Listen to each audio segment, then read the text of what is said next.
আসসালামু আলাইকুম। Pant system salwar সূত্র সহ কাটিং টিপস। এর জন্য কাপড়টা দুই ভাঁজ 4 পার্ট করে নিতে হবে এবং লম্বা খোলা সাইড থেকে মার্জিন শুরু করতে হবে। তো প্রথমে আঁকাবাঁকা সমান করে একটা মার্জিন দিয়ে নেব।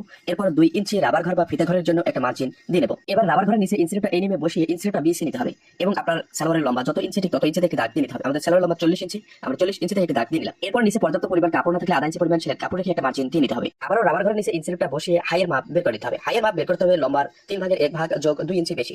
40 কে 3টা ভাগে ভাগ করলে হবে 13 ইঞ্চি 3 সুতা। এর সঙ্গে 2 ইঞ্চি যোগ করলে হবে 15 ইঞ্চি 3 সুতা। আমরা 15 ইঞ্চি 3 সুতা থেকে হাইয়ের মার্জিন দিয়ে নেব। এরপর বের করতে হবে কমর ঘেরের মাপ। কমর ঘেরের মাপ বের করতে হবে প্রথমে হিপের 4 ভাগের 1 ভাগে একটি দাগ দিয়ে নিতে হবে। 40 ইঞ্চি হিপের মাপ 11 ইঞ্চিতে মার্জিনটা দিয়ে নিলাম। এরপর এই মার্জিন থেকে 3 থেকে 3.5 ইঞ্চি লুজ নিতে হবে। 3-3.5 ইঞ্চি লুজ যত ইঞ্চি হবে হাইয়ের মার্জিনে ঠিক তত ইঞ্চিতেই একটি দাগ দিয়ে নিতে হবে। দুই দাগে স্কেল বসিয়ে সোজা একটা মার্জিন টেনে নিতে হবে। এরপর হাইয়ের শেপ দিয়ে নিতে হবে। হাইয়ের শেপ দেওয়ার জন্য 1 ইঞ্চি দূরে একটি দাগ দিয়ে নিতে হবে। এরপর হাইয়ের বাহিরের দিকে মুহুরির দিকে 3 থেকে 3.5 ইঞ্চি একটি শেপ টেনে নিতে হবে। তো মুহুরির দিকে 3 ইঞ্চি থেকে দাগ দিয়ে হাইয়ের মার্জিন থেকে স্কেলটা এনিমে বসিয়ে মার্জিন টেনে নিতে হবে। এরপর আধা ইঞ্চি পরিমাণ সেলাইয়ের কাপড় রেখে আরেকটা মার্জিন দিয়ে নিতে হবে। সাইডেটা সেলাই মার্জিন।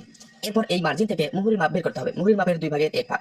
আজকে আমাদের মুহুরির মাপ 11 ইঞ্চি। 11 কে 2টা ভাগে ভাগ করলে হবে 5.5 ইঞ্চি। আমরা 5.5 ইঞ্চিতে একটা দাগ দিয়ে নেব। মুহুরির মার্জিন এবং হাইয়ের মার্জিন স্কেলটা আমাদের এনিমে সুন্দর করে বসিয়ে একটা মার্জিন টেনে নিতে হবে। এরপর 1 ইঞ্চি পরিমাণ সেলাইয়ের কাপড় রেখে আরেকটা মার্জিন দিয়ে নিতে হবে। তো আপনি যদি আমার এই পেজে নতুন হয়ে থাকেন তো পরবর্তী ভিডিওগুলো দেখার জন্য অবশ্যই পেজটা ফলো করে সাথে থাকবেন। এরপর হাইয়ের শেপ দিয়ে নিতে হবে।